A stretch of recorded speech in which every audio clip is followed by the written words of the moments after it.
Welcome back, LYB Nation. All 4 subscribers, which I'm one of my subscribers. It's an entire country. So 3 people. We could field a half-court basketball team, 3-on-3.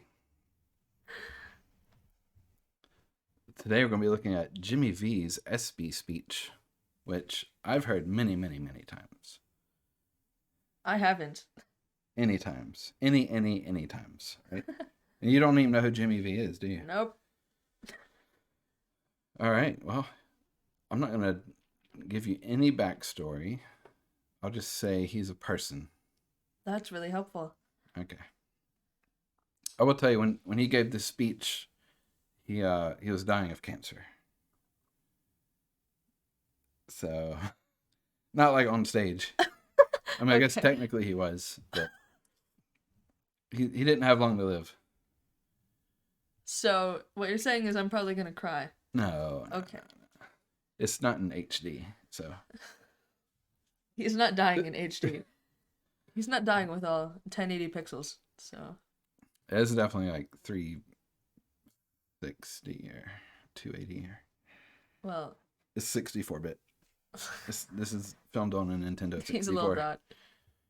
No, really, he was a basketball coach. Oh, okay. Yeah, that you should know. Sorry. Yeah. So you'll know him after this. True.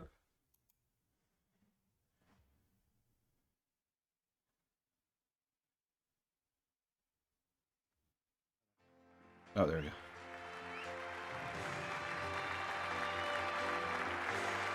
Did you see Coach K was No. sitting next to him? I wasn't watching that.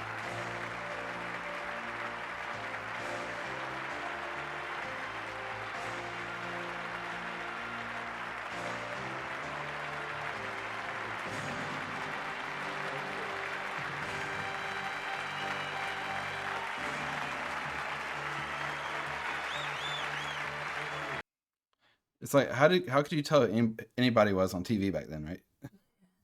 Like there's a smear of skin color with lips.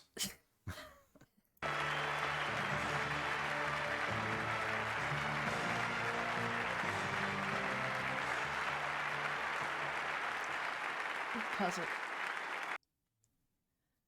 He reminds me of like the food critic from Ratatouille. I think it's the nose. Well, he's Italian.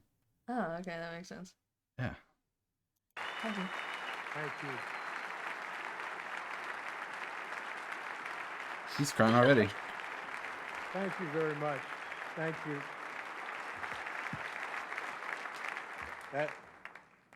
That's the lowest I've ever seen Dick Vitale since the owner of the Detroit Pistons called him in and told him he should go into broadcasting.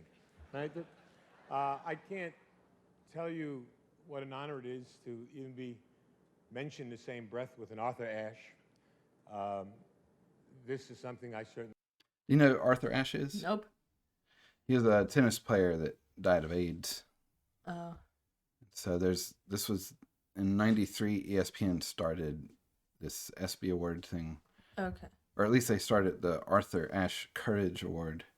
Huh. I guess is for someone like fighting a disease. Yeah. We'll treasure forever. But as was said on the tape, I don't have one of those things going to cue cards, so I'm going to speak longer than anybody else has spoken tonight. That's the way it goes.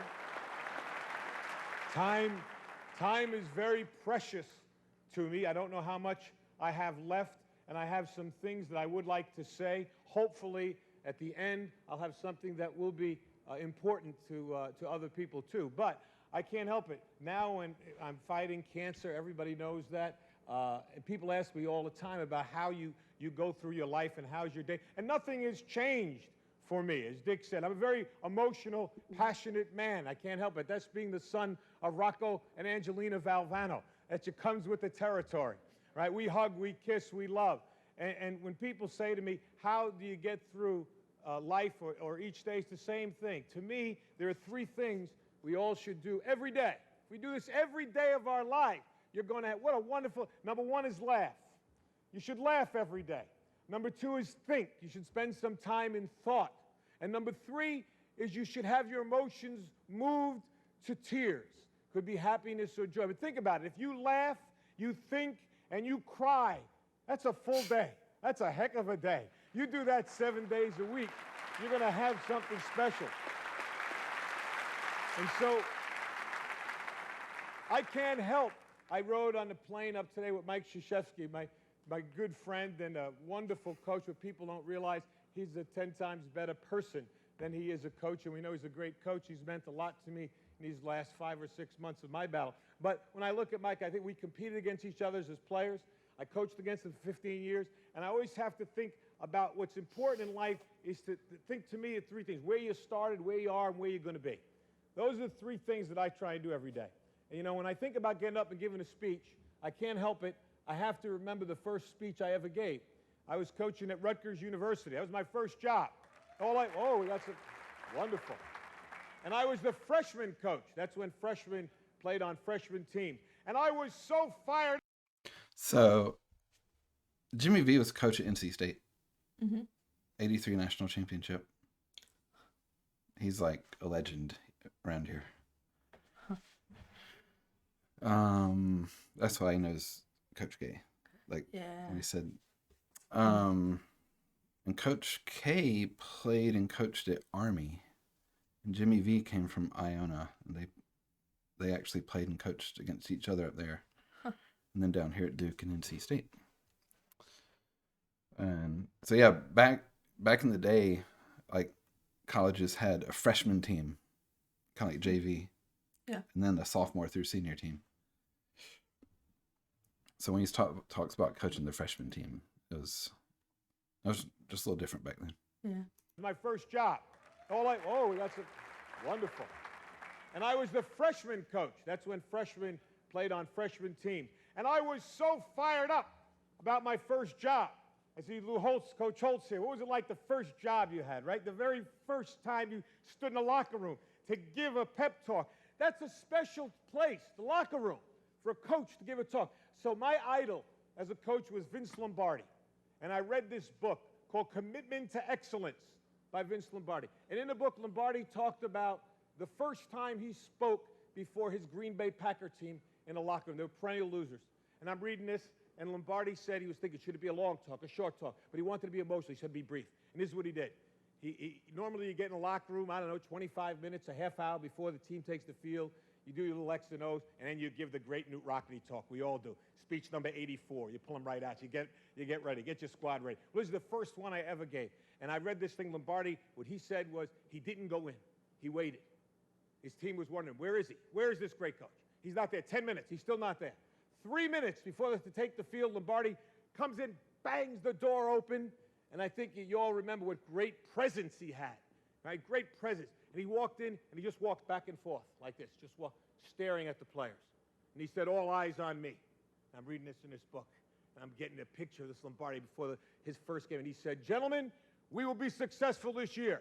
You can focus on 3 things and 3 things only: your family, your religion, and the Green Bay Packers. And he like that. And the rest of it, they knocked the walls down. The rest was history. I said, that's beautiful. I'm going to do that. Your family, your religion, and Rutgers basketball. That's it. I had it. Listen, I'm 21 years old. The kids I'm coaching are 19. All right?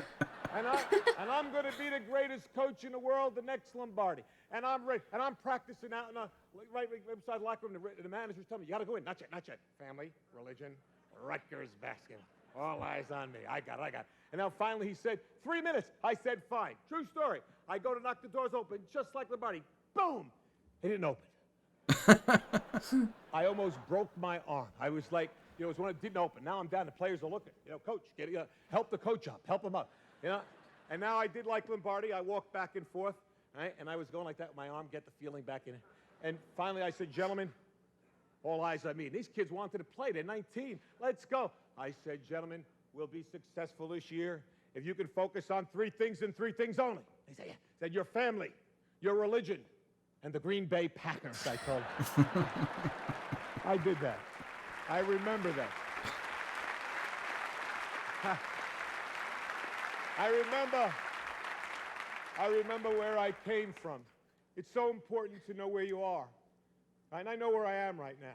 How do you go from where you are to where you want to be?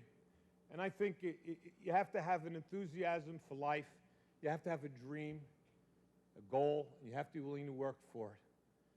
I talked about my family. My family is so important. People think I have courage. The courage of my family is my wife, Pam, my 3 daughters here, Nicole, Jamie, Leanne, my mom, who is right here too,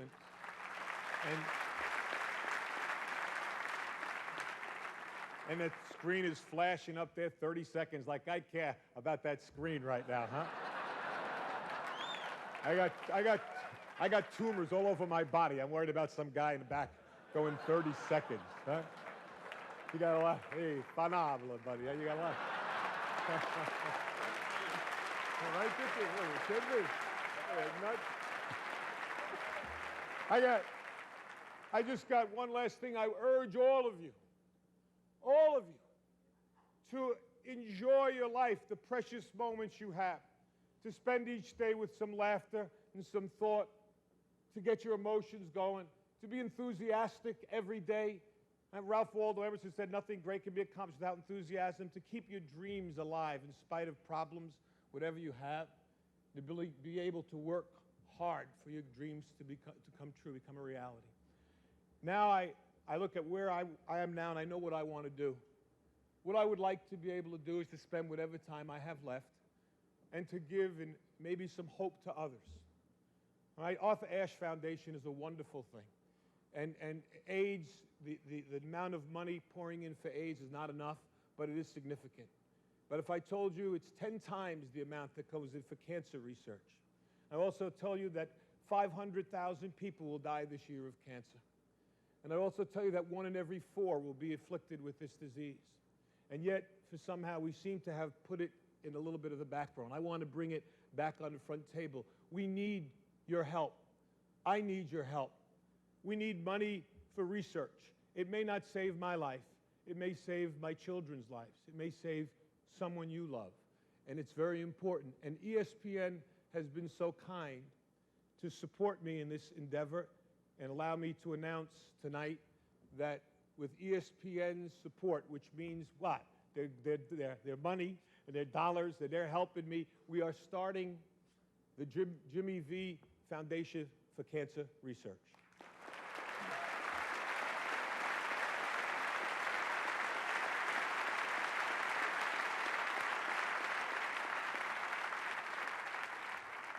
And its motto is, don't give up, don't ever give up. And that's what I'm going to try to do. Every minute that I have left, I will thank God for the day and the moment I have. And if you see me, smile and maybe give me a hug, because that's important to me too. But try, if you can, to support, whether it's AIDS or the Cancer Foundation, so that someone else might survive, might prosper, and might actually be cured of this dreaded disease. I can't thank ESPN enough for allowing this to happen, and I'm going to work as hard as I can, for cancer research, and hopefully maybe we'll have some cures and some breakthroughs. And I'd like to think I'm going to fight my brains out to be back here again next year for the Arthur Ashe recipient. I want to give it next year.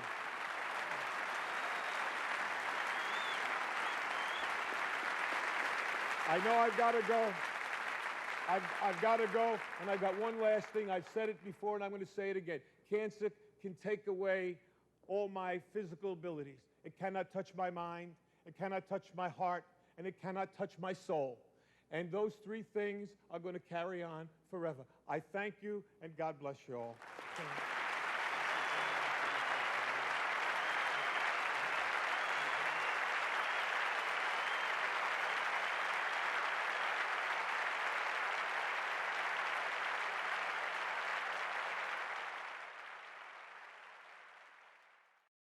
Cool. So he passed away like 2 months after that. No!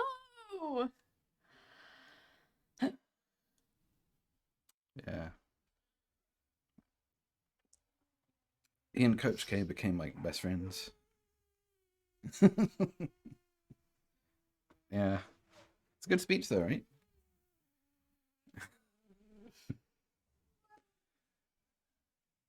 inspiring? Inspires me to cry. Well, and you laughed already today. Have you thought any? Yeah, you thought about something. That's a good day. The Jimmy V formula of a way to live life.